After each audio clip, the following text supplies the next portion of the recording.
Hey everyone, and welcome back to the channel. Hope you're doing well.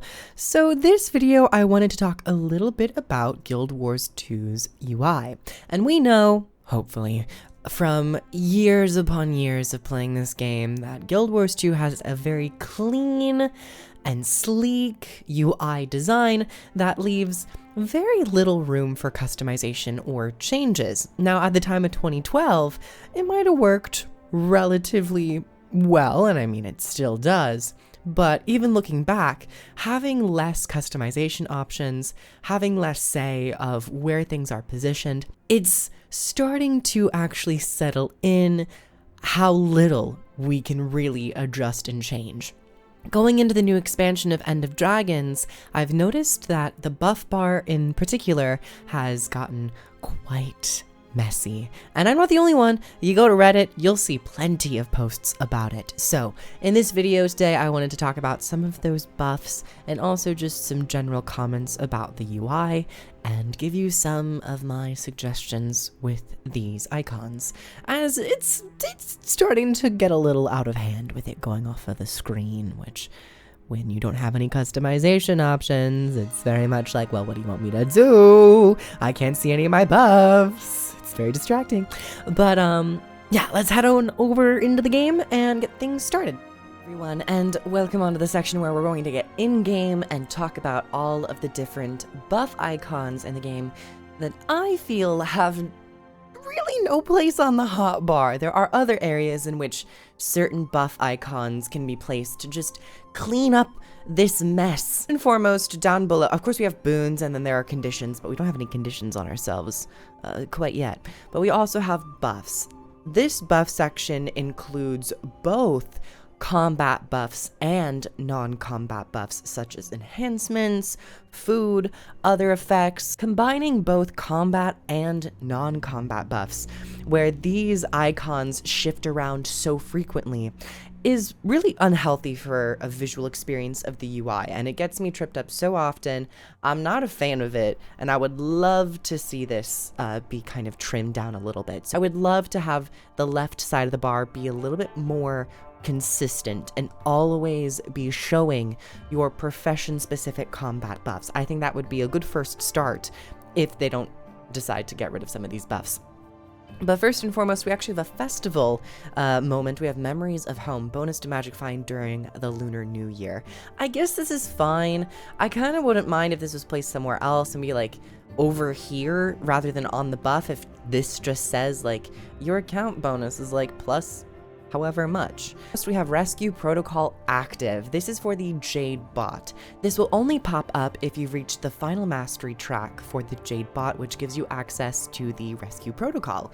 Essentially, this is a buff telling you a skill's cooldown status, which is very strange. And I just gotta ask, why? Why is there an icon on the bar taking up important vital space just to tell you when there is one button available or not? And then once you go into the down state and you decide to use your fourth ability to get back up because you are at 75% health and you want to activate this for just 2 seconds, you then get a purple version of this buff that tells you that it is on cooldown.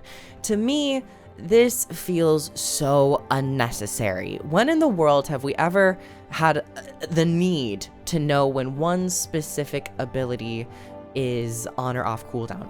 In my opinion, this could be totally scrapped. And in addition to this, I find it strange that the Rescue Protocol replaces your fourth ability, your Help Me, which is to call out and just to slowly heal you back up. I would much rather have the Rescue Protocol be the sixth ability, to kind of take that place of the quote-unquote downstate healing skill, where it is something more powerful, but it has a longer cooldown. Sometimes you're in situations where you are surrounded by other players who are trying to resurrect you, and you don't really need to activate your very emergency heal Rescue Protocol, and you would much rather just have access to the standard Help Me to give yourself a little bit of a boost without wasting that bigger self-heal. Next up, we have Incredibly Well Rested, and also kind of dovetails to the resting buff when you are in Arborstone, or when you are in or sitting on a chair.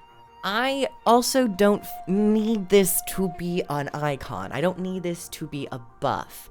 Yes, it does have a duration, which is a little bit more interesting and a little bit varied when you are looking at other MMORPGs, where it's not necessarily a timed thing, but up to a certain percentage of your experience bar. I've kind of made a mock-up of my idea in my Photoshop editor, and I would love if the actual experience bar changes color to indicate that you are affected by rested experience, so that we can kind of get rid of this icon and just put the attention on the bar itself. Even when you are hovering over the bar, you have this little tooltip of the amount of experience.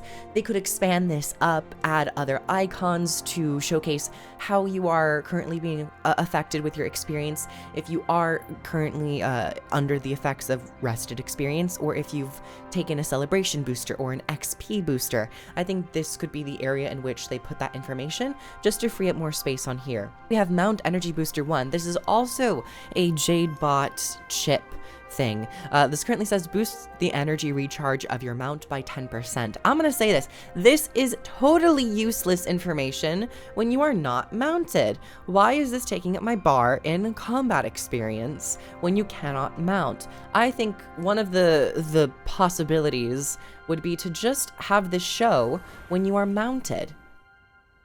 That makes the most sense, because that's when you are actually taking use out of this buff, out of the Mount Energy Booster. This doesn't need to be on there all the time.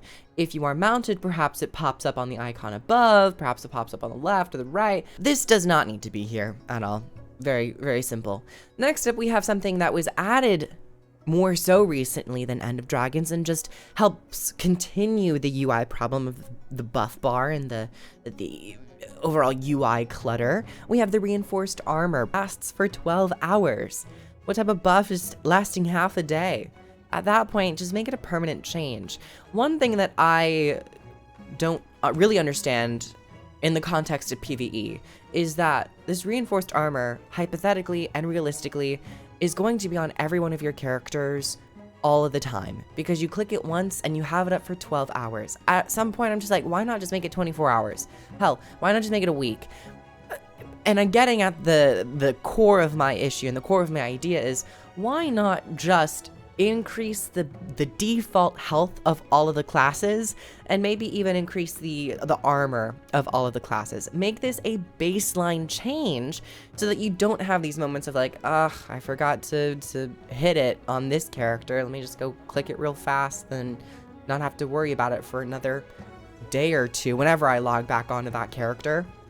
I just don't understand why it has to be a buff, cramping up the UI once again. And for the actual anvils themselves, they could be like crafting stations that you find out in the open world, maybe, because there is something that is a little perhaps annoying if you are in the thick of exploring and leveling up and doing all the things, and you have to maybe craft something and you have nothing around. You have to go to I'm not, honestly, or maybe just remove the anvils altogether. Just remove all the anvils. Finally, we have the Jade Power Charge, these batteries. Jade Power Charge is held by your Jade bot. Some Jade technology may require a power charge to use.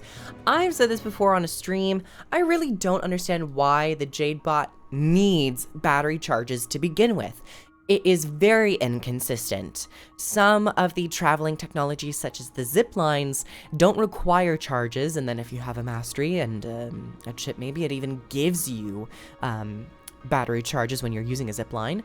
And then something as simple as a short-range teleporter does require charges. Sometimes you can interact with a Jade bot item or function and it doesn't require it.